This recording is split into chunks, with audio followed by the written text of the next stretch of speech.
ಕರ್ತನಲ್ಲಿ ಪ್ರೀತಿಯ ವೀಕ್ಷಕರೇ, ನಿಮ್ಮೆಲ್ಲರಿಗೂ ಯೇಸು ಕ್ರಿಸ್ತನ ಅತಿ ಪರಿಶುದ್ಧವಾದ ನಾಮದಲ್ಲಿ ನಿಮಗೆ ವಂದನೆಯನ್ನು ಸಲ್ಲಿಸ್ತೇನೆ. ಭಾಳ ಸಂತೋಷ, ತಾವೆಲ್ಲರೂ ಕೂಡ ದೇವರ ವಾಕ್ಯವನ್ನು ಕೇಳುವುದಕ್ಕೆ ಸಿದ್ಧರಾಗಿರುವಂಥದ್ದು ಭಾಳ ಸಂತೋಷ. ಹಾಗಾದರೆ ಬನ್ನಿ, ದೇವರ ಪ್ರಸನ್ನತೆ, ಆತನ ಕೃಪಾ ಸಹಾಯ ಯಾವಾಗಲೂ ದೇವರು ನಿಮ್ಮ ಕುಟುಂಬವನ್ನು ಆತ್ಮಿಕವಾಗಿ ಬಲಪಡಿಸಲಿ ಎಂಬುದಾಗಿ ನಾವು ಪ್ರಾರ್ಥನೆ ಮಾಡೋಣ. ಸರ್ವಶಕ್ತನಾಗಿರುವ ಪರಲೋಕದ ದೇವರೇ, ಈ ಸಮಯದಲ್ಲಿ ಸ್ವಾಮಿ ದೈವಿಕ ಸಂದೇಶವನ್ನು ಕೇಳುವುದಕ್ಕೆ ಸಿದ್ಧರಾಗಿರುವಂಥ ಎಲ್ಲ ವೀಕ್ಷಕರಿಗೋಸ್ಕರವಾಗಿ ಪ್ರಾರ್ಥನೆ ಮಾಡುತ್ತೇವೆ. ಕರ್ತನಾದ ದೇವರೇ, ನಿನ್ನ ಪ್ರಸನ್ನತೆ, ನಿನ್ನ ಕೃಪೆಗಳ ಮೂಲಕವಾಗಿ ಪ್ರತಿಯೊಬ್ಬರನ್ನ ನಿನ್ನ ಜೀವಿತರ ಸಂಖ್ಯೆಯಲ್ಲಿ ಆರಿಸಿಕೊಂಡಿದೆ. ಅದಕ್ಕಾಗಿ ಸ್ತೋತ್ರ ಸ್ವಾಮಿ. ಅಂತ್ಯಕಾಲದಲ್ಲಿ ಕ್ರಿಸ್ತನ ಎರಡನೇ ಬರೋಣಕ್ಕೆ ಸಿದ್ಧರಾಗಿರುವಂಥ ಎಲ್ಲ ವಿಶ್ವಾಸಿಗಳಿಗೂ ಬೇಕಾದಂಥ ನಿನ್ನ ಕೃಪೆಯನ್ನು, ಆಶೀರ್ವಾದವನ್ನು ಈ ವಾಕ್ಯದ ಮೂಲಕವಾಗಿ ಸದಾಕಾಲವು ದಯಪಾಲಿಸಿಕೊಡಬೇಕೆಂಬುದಾಗಿ ಯೇಸು ಕ್ರಿಸ್ತನ ಅತಿ ಉನ್ನತವಾದಂಥ ನಾಮದಲ್ಲಿ ಪ್ರಾರ್ಥಿಸಿ ಬೇಡಿ ಹೊಂದಿದ್ದೇವೆ ನಮ್ಮ ಜೀವವುಳ್ಳ ತಂದೆಯೇ, ಆಮೇನ್. ಪ್ರಿಯ ವೀಕ್ಷಕರೇ, ದೇವರ ಆಶೀರ್ವಾದದಿಂದ ಮತ್ತೊಂದು ಸಾರಿ ದೇವರ ಸಂದೇಶವನ್ನು ನೀಡುವಂಥ ಕೃಪೆಯನ್ನು ದೇವರು ನನಗೆ ದಯಪಾಲಿಸಿಕೊಟ್ಟದಕ್ಕಾಗಿ ದೇವರಿಗೆ ಸ್ತೋತ್ರವನ್ನು ಸಲ್ಲಿಸ್ತೇನೆ. ಈ ಸಮಯದಲ್ಲಿ ಈ ದಿನದ ದೈವಿಕ ಸಂದೇಶದ ಮುಖ್ಯ ಭಾಗ ದೇವರಲ್ಲಿ ಭರವಸೆಯನ್ನು ಇಡುವಂಥದ್ದು, ನಂಬಿಕೆಯನ್ನು ಇಡುವಂಥದ್ದು. ಸಾಮಾನ್ಯವಾಗಿ ಭರವಸೆ, ನಂಬಿಕೆ ಇವುಗಳನ್ನು ಇಟ್ಟಾಗ ನಮಗೆ ಸಿಗುವಂಥ ಆಶೀರ್ವಾದಗಳು ಏನು ಎಂಬುದಾಗಿ ನೋಡುವಾಗ ಇವತ್ತಿನ ಸಂದೇಶದ ಮುಖ್ಯ ಪೀಠಿಕೆಯ ಭಾಗವನ್ನು ನೋಡುವಾಗ ಯೆಹೋವನ ಸಂಕಲ್ಪವೇ ಈಡೇರುವುದು ಎಂಬುದಾಗಿ. ಮನುಷ್ಯನ ಆಲೋಚನೆಗಳು ಏನೇ ಇರಲಿ, ನಾನು ಹೀಗೆ ಬೆಳೆಯಬೇಕು, ಹೀಗೆ ಮಾಡಬೇಕು, ನಾನು ಇಷ್ಟು ಓದಿದ್ದೇನೆ, ಓದಿದ ಮೇಲೆ ಇಂಥ ಒಂದು ಕೆಲಸಕ್ಕೆ ನಾನು ಹೋಗಬೇಕು, ನಾನು ನೋಡುವುದಕ್ಕೆ ಅಂದ ಚಂದವಾಗಿದ್ದೇನೆ, ನಾನು ಒಂದು ಒಳ್ಳೆಯ ವಧುವನ್ನು, ವರನನ್ನು, ಹುಡುಗಿಯನ್ನು ನಾನು ಮದುವೆ ಆಗಬೇಕು, ಅಥವಾ ನಾನು ಒಳ್ಳೆಯ ಜ್ಞಾನಿಯಾಗಿದ್ದೇನೆ, ಜ್ಞಾನರಲ್ಲಿಯೂ ಅತಿ ಜ್ಞಾನಿಯಾಗಿ ಬೆಳೆಯಬೇಕು ಎಂಬುವಂಥ ಆಲೋಚನೆಗಳು ಮನುಷ್ಯನಲ್ಲಿ ಯಾವಾಗಲೂ ಕೂಡ ಇರುತ್ತೆ. ಆದರೆ ದೇವರ ವಾಕ್ಯ ಹೇಳುತ್ತೆ, ಅದು ಯೆಹೋವನ ಸಂಕಲ್ಪವೇ ಈಡೇರುವುದು ಎಂಬುದಾಗಿ. ಸೊಲೊಮೋನನು ಜ್ಞಾನೋಕ್ತಿ 19ನೇ ಅಧ್ಯಾಯ 21ನೇ ವಚನದಲ್ಲಿ ಆತನ ವಾಕ್ಯವನ್ನು ಹೇಳುವಂಥದ್ದನ್ನು ನೋಡುತ್ತೇವೆ. ಮನುಷ್ಯನ ಮನಸ್ಸಿನಲ್ಲಿ ಅನೇಕ ಸಂಕಲ್ಪಗಳಿವೆ, ಯೆಹೋವನ ಸಂಕಲ್ಪವೇ ಈಡೇರುವುದು ಎಂಬುದಾಗಿ. ಎಂಥ ಅದ್ಭುತವಾದಂಥ, ಸ್ವಾರಸ್ಯವಾದಂಥ ವಾಕ್ಯ. ಈ ವಾಕ್ಯದ ಮೂಲಕವಾಗಿ ನಾವು ನೋಡುವಾಗ ಮನುಷ್ಯನ ಮನಸ್ಸಿನಲ್ಲಿ ಅನೇಕ ಸಂಕಲ್ಪಗಳಿವೆ. ಒಂದು ವೇಳೆ ಸೊಲೊಮೋನನು ಈ ಜ್ಞಾನೋಕ್ತಿಯಲ್ಲಿ ವಾಕ್ಯವನ್ನು ಬರೆಯಬೇಕಾದರೆ ಆತನು ಯಾವಾಗ ಆ ಒಂದು ಅರಸನ ಪಟ್ಟವನ್ನು ತೆಗೆದುಕೊಳ್ಳುತ್ತಾನೆ, ಇಸ್ರೇಲ್ನ ರಾಜನಾಗಿ ಆ ಒಂದು ಅಧಿಕಾರವನ್ನು ತೆಗೆದುಕೊಂಡಾಗ ನನಗೆ ಅಧಿಕಾರವನ್ನು ನಡೆಸುವಂಥ ಜ್ಞಾನ ಇಲ್ಲ ಎಂಬುದಾಗಿ ಆತನು ಕೇಳಿಕೊಳ್ಳುವಾಗ ದೇವರು ಆತನಿಗೆ ಜ್ಞಾನವನ್ನು, ಐಶ್ವರ್ಯವನ್ನು ಕೊಡುವಂಥದ್ದನ್ನು ನಾವು ನೋಡುತ್ತೇವೆ.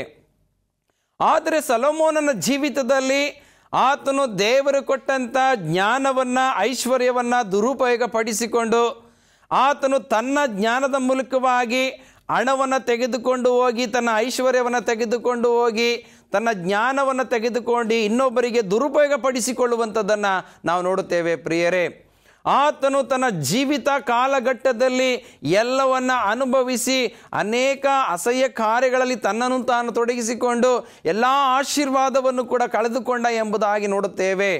ಹಾಗಾಗಿ ಆತನು ಈ ಒಂದು ಜ್ಞಾನೋಕ್ತಿ 19ನೇ ಅಧ್ಯಾಯ 21ನೇ ವಚನದಲ್ಲಿ ಹೇಳುವಂಥದ್ದು, ಮನುಷ್ಯನ ಮನಸ್ಸಿನಲ್ಲಿ ಅನೇಕ ಸಂಕಲ್ಪಗಳಿದೆ, ನಾನು ಹೀಗೆ ಮಾಡಬೇಕು, ಹೀಗೆ ಬೆಳೆಯಬೇಕು, ಈ ರೀತಿಯಾಗಿ ಜೀವನ ಮಾಡಬೇಕು ಎಂಬುದಾಗಿ. ಆದರೆ ದೇವರ ವಾಕ್ಯ ಹೇಳುತ್ತೆ, ಯೆಹೋವನ ಸಂಕಲ್ಪವೇ ಈಡೇರುವುದು ಎಂಬುದಾಗಿ. ಯಾವತ್ತೂ ಕೂಡ ದೇವರ ಚಿತ್ತವಿಲ್ಲದೆ, ದೇವರ ಆಶೀರ್ವಾದವಿಲ್ಲದೆ ನಾವು ಏನು ಮಾಡುವುದಕ್ಕೂ ಕೂಡ ಸಾಧ್ಯವಿಲ್ಲ. ಪ್ರಿಯ ವೀಕ್ಷಕರೇ, 127ನೇ ಕೀರ್ತನೆಯಲ್ಲಿ ನೋಡುತ್ತೇವೆ, ಯೆಹೋವನು ಮನೆ ಕಟ್ಟದಿದ್ದರೆ ಅದನ್ನು ಕಟ್ಟುವವರು ಕಷ್ಟಪಡುವುದು ವ್ಯರ್ಥ ಎಂಬುದಾಗಿ. ಅಂದರೆ ಇಲ್ಲಿ ನಾವು ನೋಡುತ್ತೇವೆ, ದೇವರ ಆಶೀರ್ವಾದ, ಆತನ ಕೃಪೆ ಇದ್ರೇ ನಾವು ಮನೆ ಕಟ್ಟುವುದಕ್ಕೆ ಸಾಧ್ಯ ಎಂಬುದಾಗಿ ನೋಡುತ್ತೇವೆ. ಪುತ್ರ ಸಂತಾನವು, ಅದೇ ಅಧ್ಯಾಯದಲ್ಲಿ ಹೇಳುವಂಥದ್ದು, ಪುತ್ರ ಸಂತಾನವು ಯೆಹೋವನಿಂದ ಬಂದಂಥ ಸ್ವಾಸ್ಥ್ಯವು, ಗರ್ಭಫಲವು ಆತನ ಬಹುಮಾನವೇ ಎಂಬುದಾಗಿ ನಾವು ನೋಡುತ್ತೇವೆ. ಪ್ರಿಯ ವೀಕ್ಷಕರೇ, ಇಲ್ಲಿ ಯೆಹೋವನ ಸಂಕಲ್ಪವೇ ಈಡೇರುವುದು ಎಂಬುದಾಗಿ ನಾವು ನೋಡುತ್ತೇವೆ. ಮನುಷ್ಯನ ಜೀವಿತದಲ್ಲಿ ಎಷ್ಟು ಆಲೋಚನೆ, ನಾನು ಹೀಗೆ ಹೋಗಬೇಕು, ಈ ಮಾರ್ಗದಲ್ಲಿ ಹೋಗಬೇಕು ಎಂಬುದಾಗಿ ಎಷ್ಟೋ ಜನರು ಡೊಂಕಾದ ಮಾರ್ಗವನ್ನು ಆರಿಸಿಕೊಳ್ಳುತ್ತಾರೆ ಪ್ರಿಯರೇ. ಆದರೆ ದೇವರ ಚಿತ್ತವಿಲ್ಲದೆ, ಆತನ ಆಶೀರ್ವಾದವಿಲ್ಲದೆ ನಾವು ಏನು ಮಾಡಲು ಶಕ್ತರಲ್ಲ ಎಂಬುದಾಗಿ ನಾವು ನೋಡುತ್ತೇವೆ.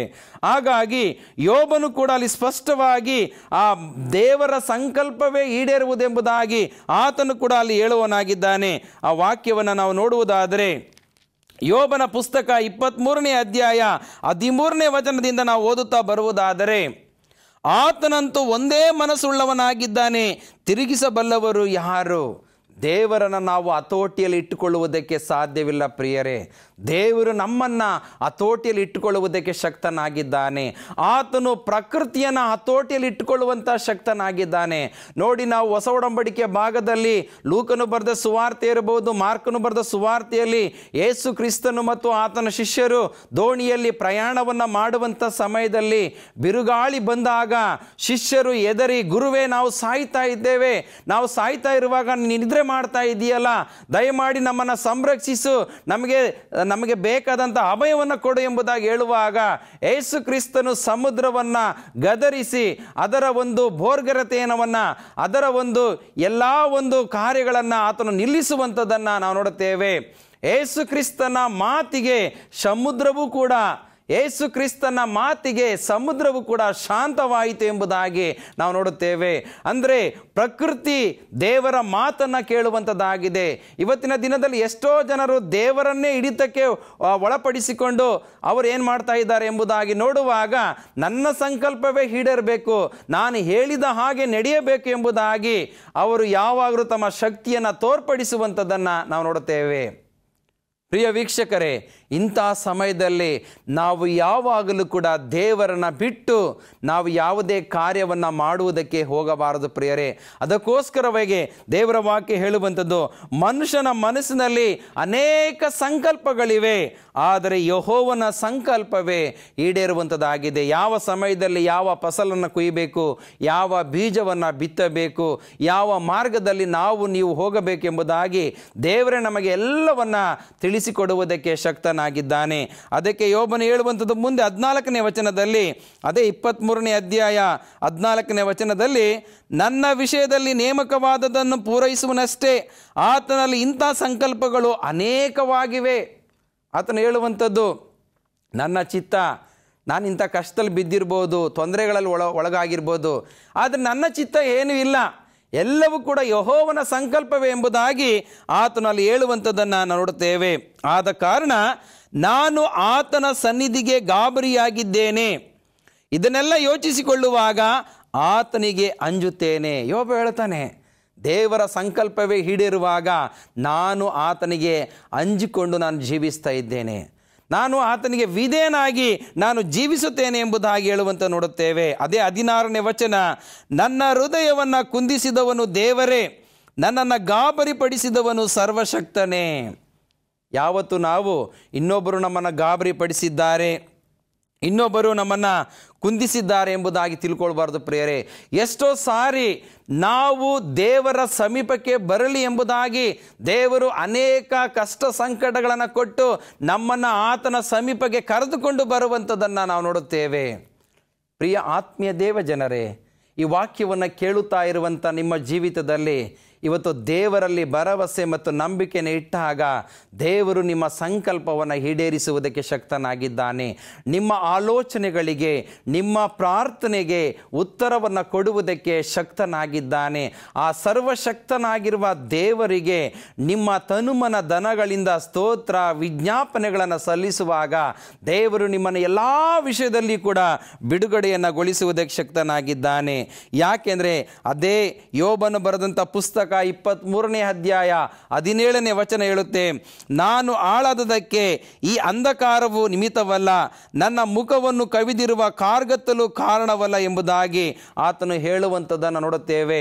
ಯಾಕೆಂದರೆ ನಮ್ಮ ಆಲೋಚನೆಗಳು ಏನೇ ಇದ್ದಾಗಲೂ ಕೂಡ ಅಲ್ಲಿ ದೇವರ ಸಂಕಲ್ಪವೇ ಈಡೇರುವಂಥದ್ದಾಗಿದೆ. ಹಾಗಾಗಿ ಮೊದಲನೇದಾಗಿ ಮನುಷ್ಯ ಎಂಬಂಥ ಹೆಸರನ್ನು ನಮಗೆ ಕೊಟ್ಟಿರುವಾಗ ಆದಿಕಾಂಡ 5:2 ಯೆಹೋವ ದೇವರು ಮನುಷ್ಯರನ್ನು ಆಶೀರ್ವದಿಸಿ ಅವರಿಗೆ ಮನುಷ್ಯ ಅನ್ನುವಂಥ ಬಿರುದನ್ನು ಕೊಡುವಂಥದ್ದನ್ನು ನಾವು ನೋಡುತ್ತೇವೆ.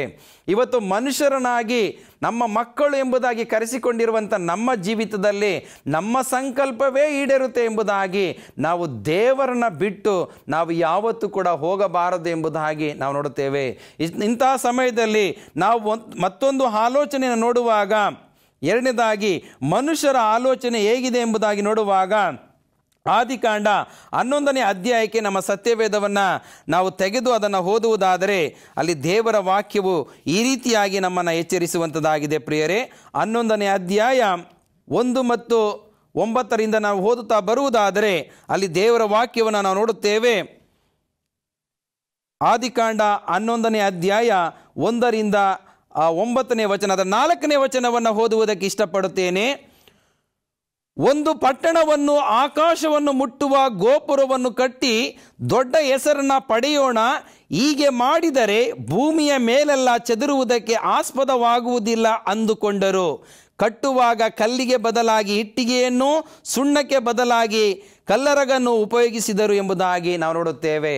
ಯಾವಾಗ ಯೆಹೋವ ದೇವರು ಮನುಷ್ಯನನ್ನು ಆಶೀರ್ವದಿಸಿ ಅವರಿಗೆ ಮನುಷ್ಯ ಅನ್ನುವಂಥ ಬಿರುದನ್ನು ಕೊಟ್ಟಂಥ ಸಮಯದಲ್ಲಿ, ಪ್ರಿಯ ವೀಕ್ಷಕರೇ, ಮನುಷ್ಯನ ಆಲೋಚನೆ ಯಾವ ಮಟ್ಟಕ್ಕೆ ಹೋಯಿತು?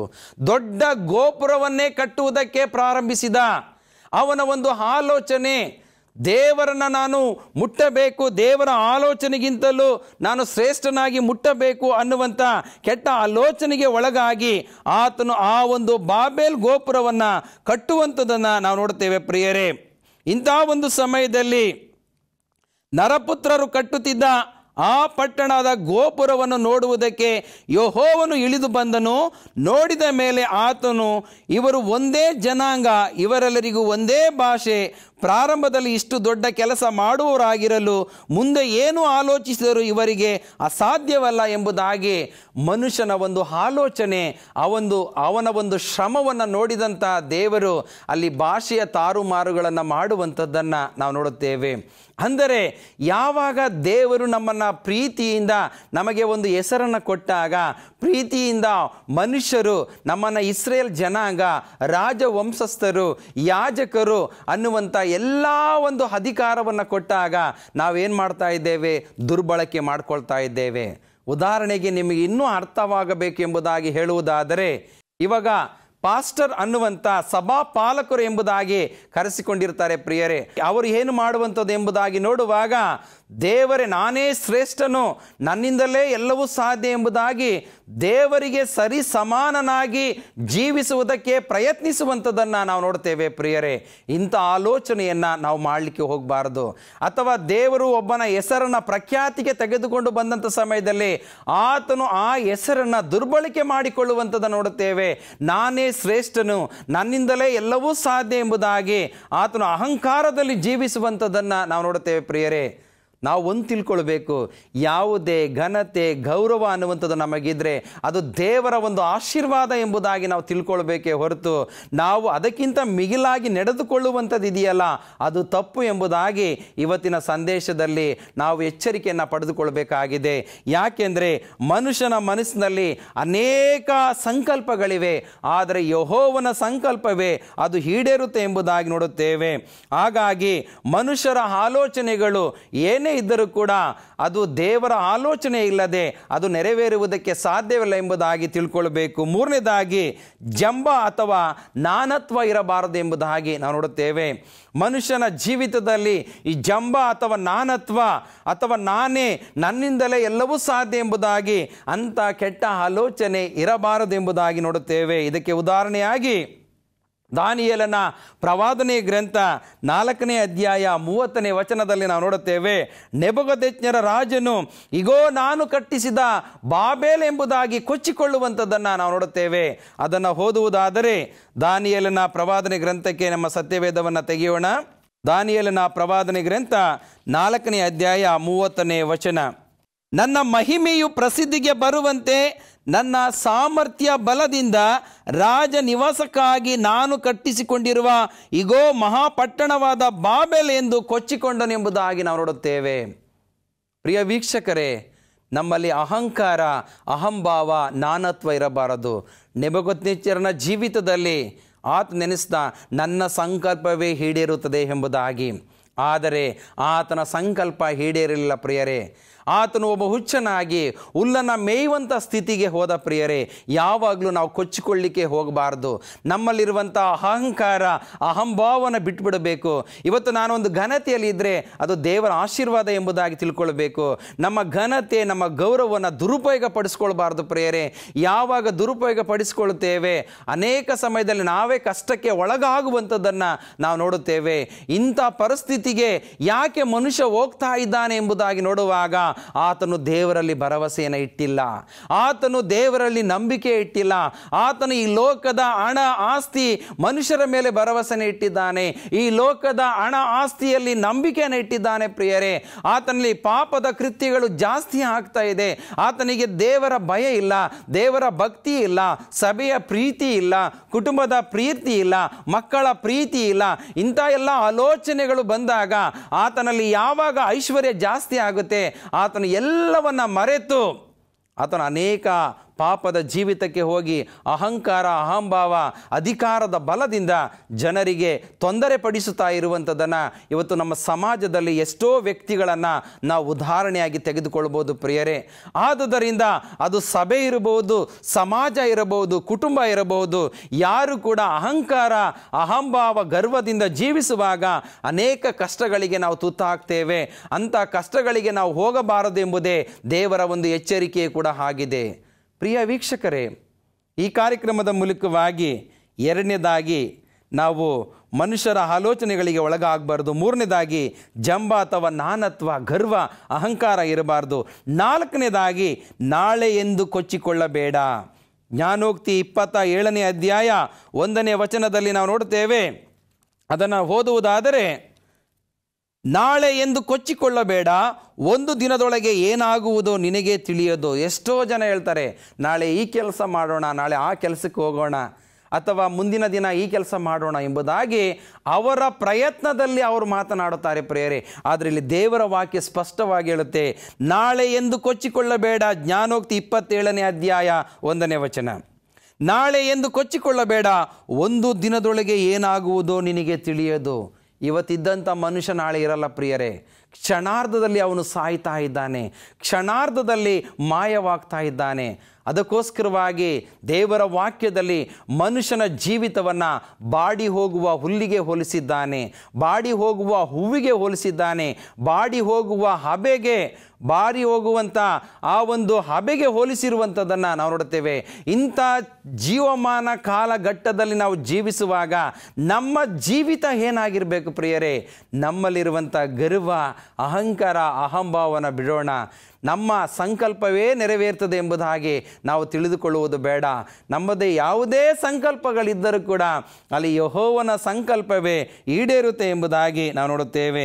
ಹಾಗಾಗಿ ಲೂಕನು ಬರೆದಂಥ ಸುವಾರ್ತೆ 12ನೇ ಅಧ್ಯಾಯ 15ನೇ ವಚನದಲ್ಲಿ ಹೇಳ್ತದೆ ದೇವರ ವಾಕ್ಯ. ಲೂಕನು ಬರೆದಂಥ ಸುವಾರ್ತೆ 12ನೇ ಅಧ್ಯಾಯ 15ನೇ ವಚನ. ಎಲ್ಲ ಲೋಭಕ್ಕೂ ಎಚ್ಚರಿಕೆಯಾಗಿದ್ದು ನಿಮ್ಮನ್ನು ಕಾಪಾಡಿಕೊಳ್ಳಿರಿ. ಒಬ್ಬನಿಗೆ ಎಷ್ಟು ಆಸ್ತಿ ಇದ್ದರೂ ಅದು ಅವನಿಗೆ ಜೀವಧಾರವಾಗುವುದಿಲ್ಲ.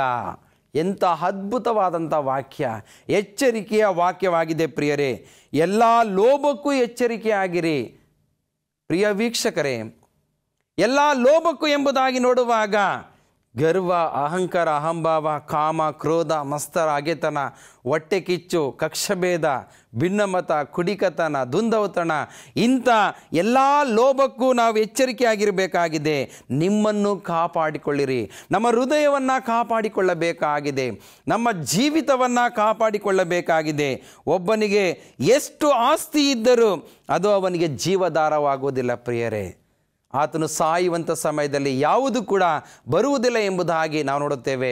ಇಂಥ ಕಾಲಘಟ್ಟದಲ್ಲಿ ಜೀವಿಸುವಂಥ ನಮ್ಮ ಜೀವಿತದಲ್ಲಿ ನಾವು ನಮ್ಮ ಹೃದಯವನ್ನು ದೇವರಿಗೆ ಮೀಸಲಾಗಿಯೂ ಮೆಚ್ಚುಗೆಯಾಗಿಯೂ ಸಜೀವ ಯಜ್ಞವಾಗಿ ಅರ್ಪಿಸುವಾಗ ದೇವರು ನಮ್ಮನ್ನು ಪ್ರೀತಿಸುವುದಕ್ಕೆ ಶಕ್ತನಾಗಿದ್ದಾನೆ. ಪ್ರಿಯ ವೀಕ್ಷಕರೇ, ದೇವರಲ್ಲಿ ಭರವಸೆಯನ್ನು ಹಿಡಿಯಿರಿ, ದೇವರಲ್ಲಿ ನಂಬಿಕೆಯನ್ನು ಇಡಿರಿ. ಈ ಲೋಕದ ಲೋಭದ ಮೇಲೆ ನಂಬಿಕೆ ಭರವಸೆ ಇಡುವುದರಿಂದ ನಾವು ಏನನ್ನೂ ಸಾಧನೆ ಮಾಡುವುದಕ್ಕೆ ಸಾಧ್ಯ ಇಲ್ಲ.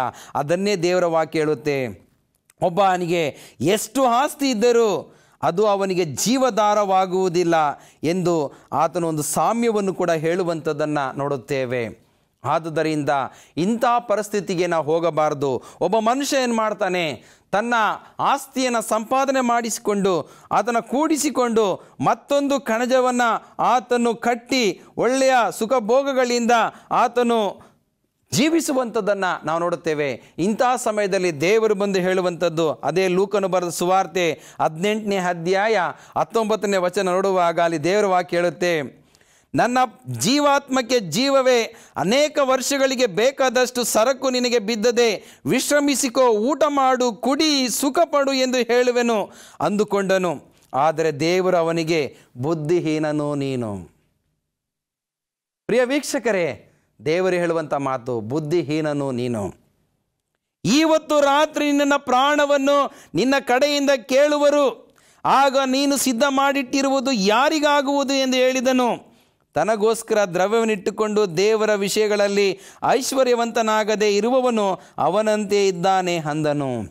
ಎಷ್ಟೋ ಜನ ನೆನಪಿಸಿಕೊಳ್ಳುತ್ತಾರೆ, ನಾವು ಮಾಡಿದ ಸಂಕಲ್ಪವೇ ಈಡೇರುತ್ತೆ, ನಾವು ನಡೆದಂಥ ದಾರಿಯೇ ಸರಿಯಾಗುತ್ತೆ, ನಾವು ಮಾತನಾಡಿದಂಥ ಮಾತೇ ಸರಿಯಾಗುತ್ತೆ ಎಂಬುದಾಗಿ ಎಷ್ಟೋ ಜನರು ತಮ್ಮ ಭಾವನೆಗಳನ್ನು ವ್ಯಕ್ತಪಡಿಸ್ತಾರೆ.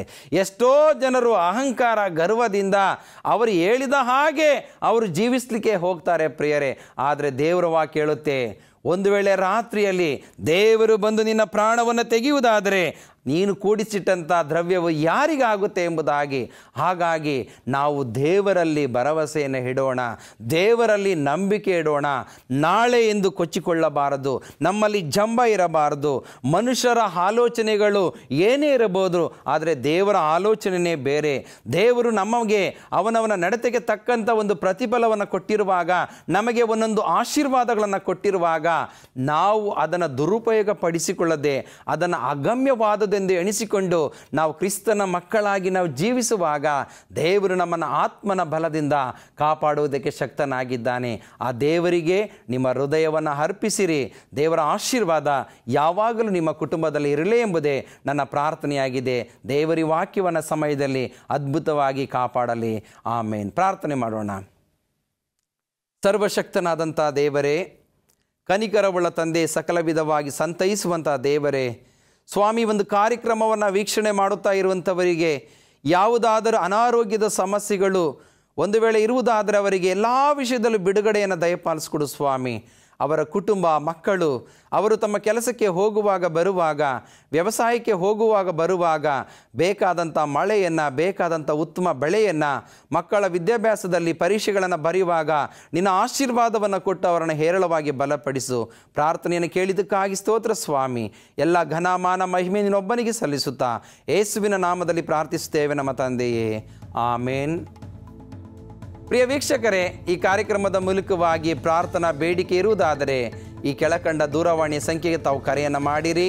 ನಮ್ಮ ಪ್ರಾರ್ಥನಾ ವೀರರು ನಿಮಗೋಸ್ಕರವಾಗಿ ಪ್ರಾರ್ಥನೆಯನ್ನು ಮಾಡುತ್ತಾರೆ. ದೇವರು ಈ ದಿನದಲ್ಲಿ, ಸಮಯದಲ್ಲಿ ನಿಮ್ಮನ್ನು, ನಿಮ್ಮ ಕುಟುಂಬವನ್ನು ವಿಶೇಷವಾಗಿ ಆಶೀರ್ವದಿಸಿ ಕಾಪಾಡಲಿ. ಆಮೇನ್.